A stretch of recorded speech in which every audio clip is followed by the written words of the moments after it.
The synchronicity of this service abounds. And it happens every time.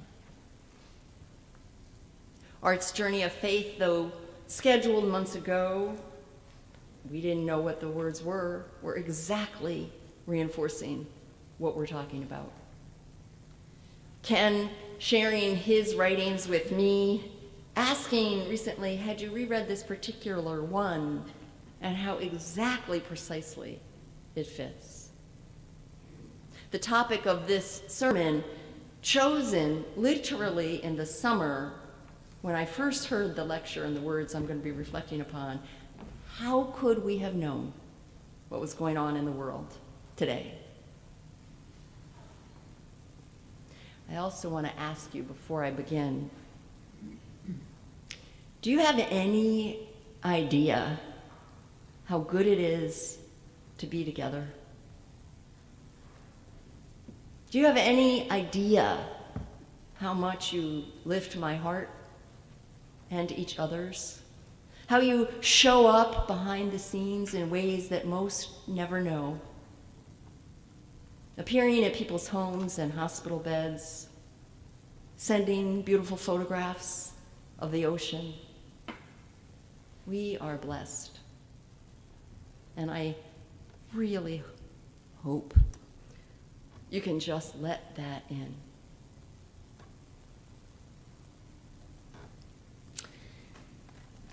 How do I maintain relationships with people who think so differently from me? How do I maintain relationships with family, friends, college, people I knew decades ago? How do I maintain relationships with people who think so differently from me?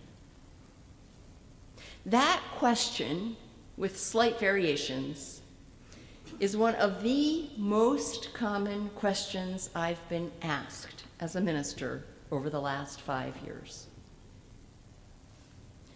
It may pertain to people's relatives, longtime friends, or neighbors, or it may be asked in a more sweeping way, pertaining to all those people who think differently than me or us.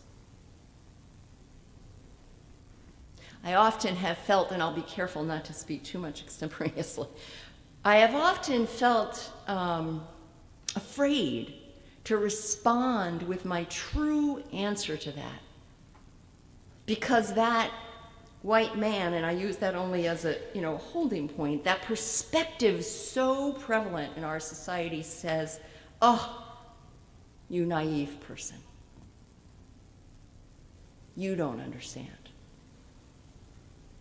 I heard a speaker this summer who answered this question, how do I maintain relationships with people who think so differently from me? She answered this question in a compelling and unique way. Dr. Pamela Paresky, author and visiting professor at Johns Hopkins and University of Chicago, director of the Aspen Center for Human Development, was speaking at the Chautauqua Institute about her project that's called Habits of a Free Mind. This project includes courses and programs that facilitate the ability to think in new ways and that lead to and engage across lines of differences without people feeling traumatized and without dehumanizing ideological opponents. I hope you'll keep listening, because I'm really talking to us.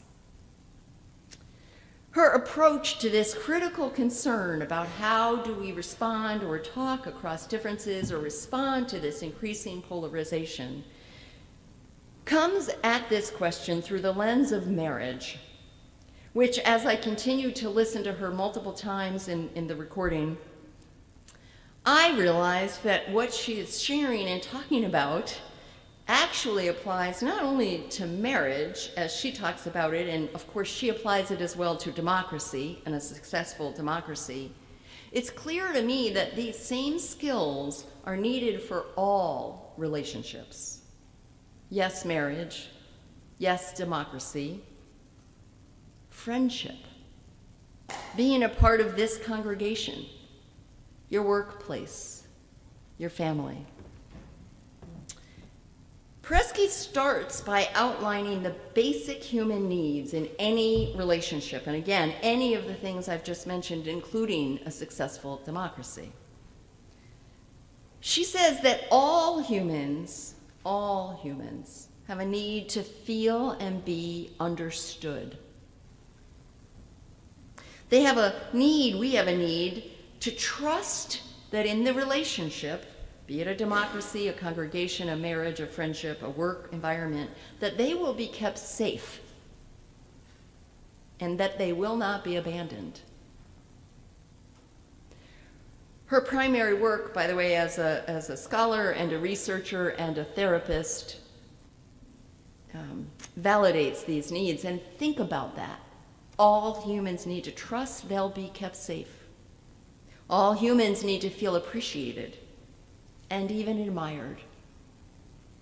All humans need to have someone who will defend you when you are attacked.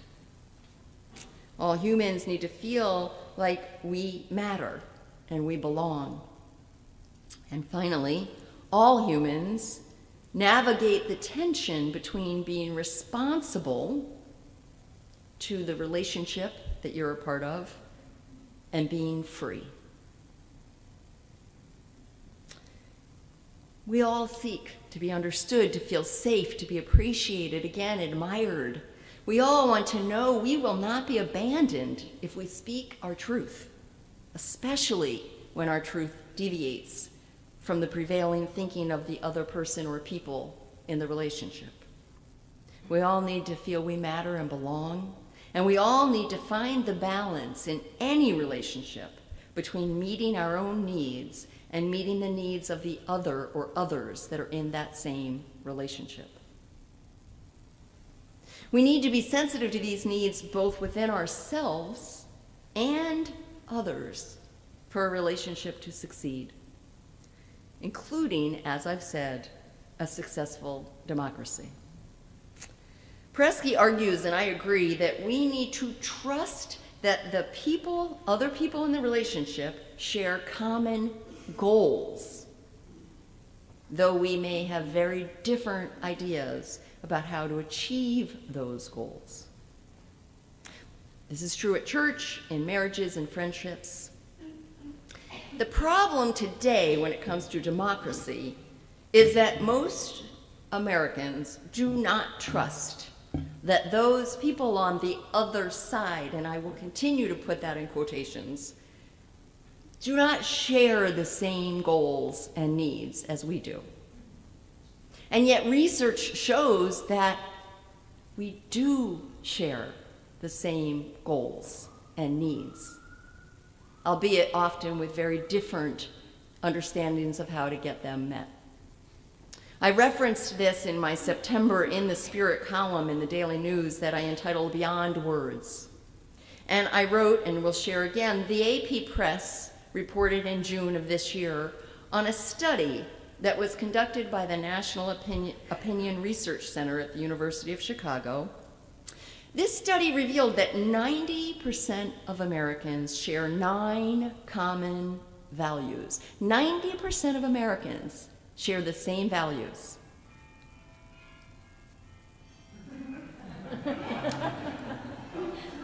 Regardless of their political party. These values include a government that is accountable to its people, fair and equal application of the rule of law, a government that represents the people it serves, learning from the past to improve our country, personal responsibility and accountability, and respect and compassion across differences.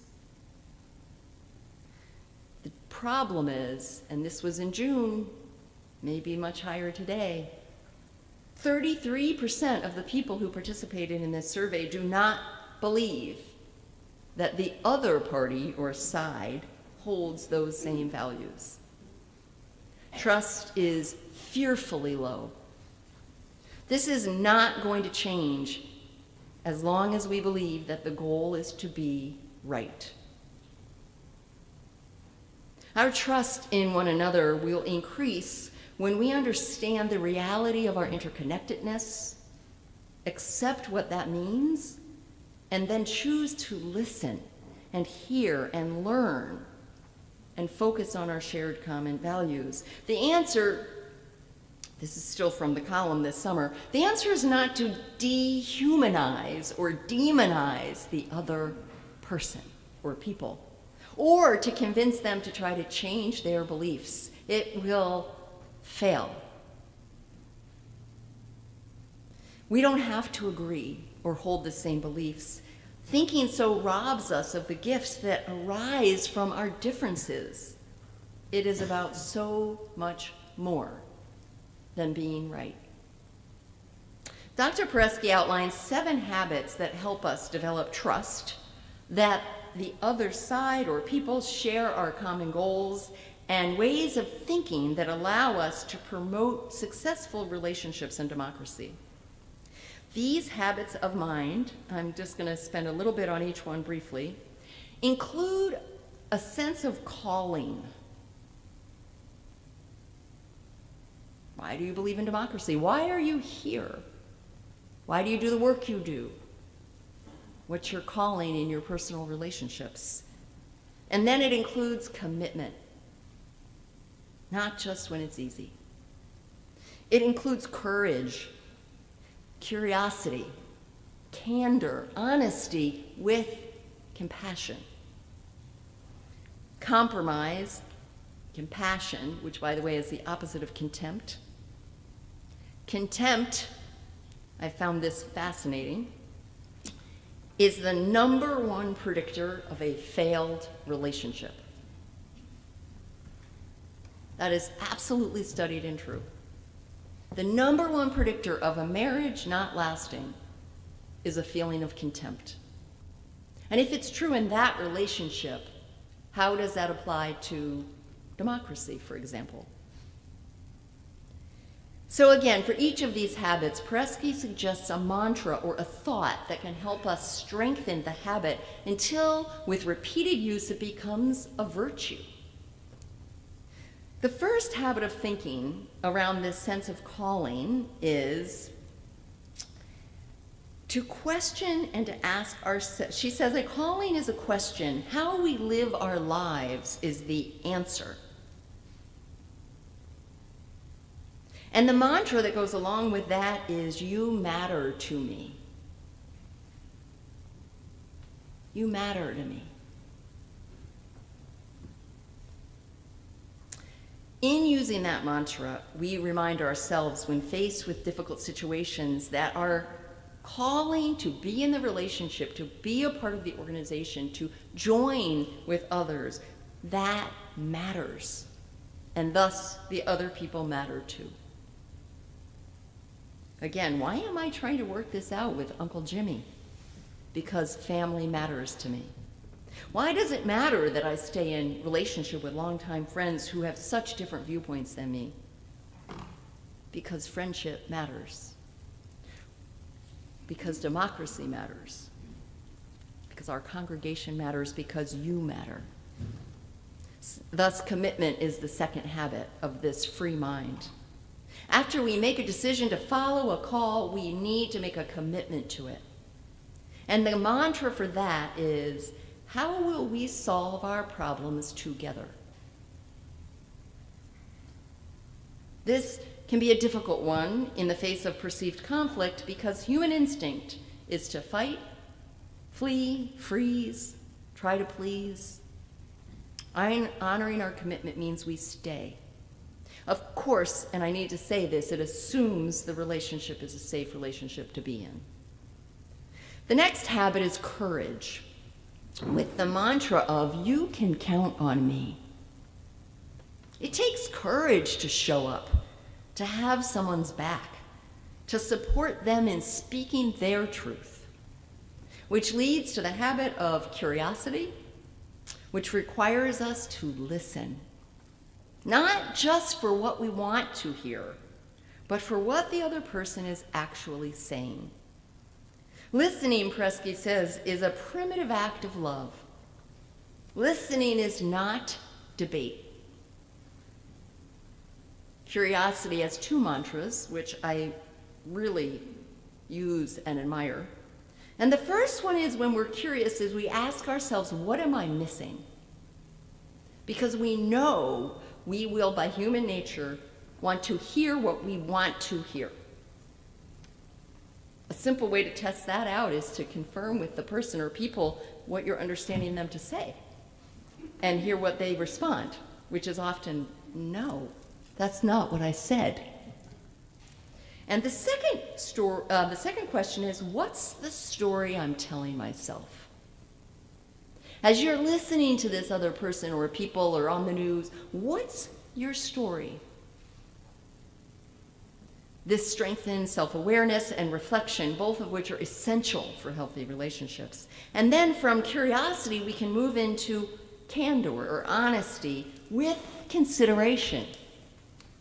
An ability to be honest without being unnecessarily harmful is a spiritual commitment and an art, and something we can all learn to do better.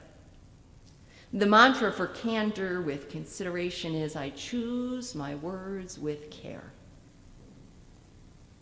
It reminds me that it's about principles, not personalities, and that we can disagree without dehumanizing, attacking, and demonizing other people. The final two habits of a free mind are compromise and compassion. The mantra for compromise is, you can trust me. And the one with compromise, we are employing acts of repair, not retribution. Richard Rohr says at some point we have to stop counting for there to be peace. It can be vulnerable, as many of us want proof that the other person or people are worthy of our trust. And the final habit is compassion, which, as I said, is the opposite of contempt. And compassion's mantra is, you belong here. Presky says, here is a place for us. There is a place for them. What if we truly are, which we are, interconnected, and everyone belongs, and every living thing? This, commitment to radical inclusivity is what activist and minister Polly Murray meant when she said, when my brothers try to draw a circle to exclude me, I shall draw a larger circle to include them. She was the first African-American woman ordained to ministry in the Episcopal Church. Presky argues that these habits of thinking, all of which, by the way, are virtues, so we will all fail as we learn and try, help to loosen our attachment to tribal demands and focus instead on civil demands. She reminds us that tribal thinking leads to war, and that no ideological monoculture will remain a democracy for long. She says, and I love this, there are ex-anti-Semites and ex-white supremacists, but it requires us to see those people as human beings and not monsters. Do we have the willingness to be with a person who is even wrong in their actions, truly, and see them as a person worthy of dignity and humanity? The only thing that has changed hateful beliefs, she says, is when someone who wasn't supposed to hate didn't. There's one additional thing required to develop habits of a free mind that I believe needs to be stated, and that is proximity. If we're to have relationships with people who think differently than us, we must be proximate to them. Bryan Stevenson taught me this in his work with people on death row. Proximity doesn't need to mean that you're lifelong friends or that you even have long-term relationships. It doesn't mean that you live in the same place. It does, however, require that we have genuine connection with others when possible on their landscape. Some of you have commented to me on how deeply the war in the Middle East is affecting me.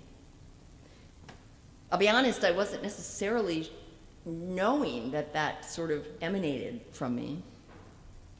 I am convinced that that is true because I spent time there.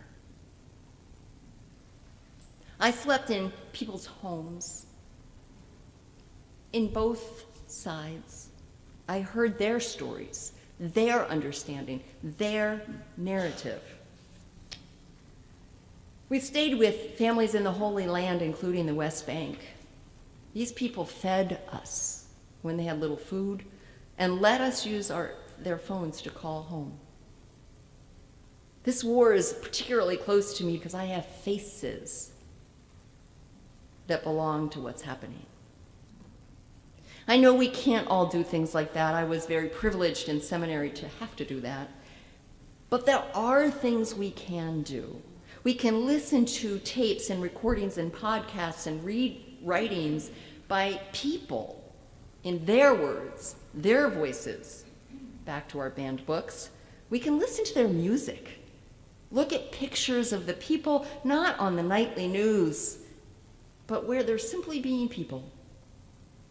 When possible, get close and closer still, because it changes us. I'll close with what ended my newspaper column. The future is in our hands. The well-being and future of our children, grandchildren, animals, ecosystems, the planet, and all those who live and may live depends on the decisions we make today. So may we choose habits that promote free thinking and sustain relationships. May we draw the circle wide, making room so that we may once again believe in the power of the people. Amen.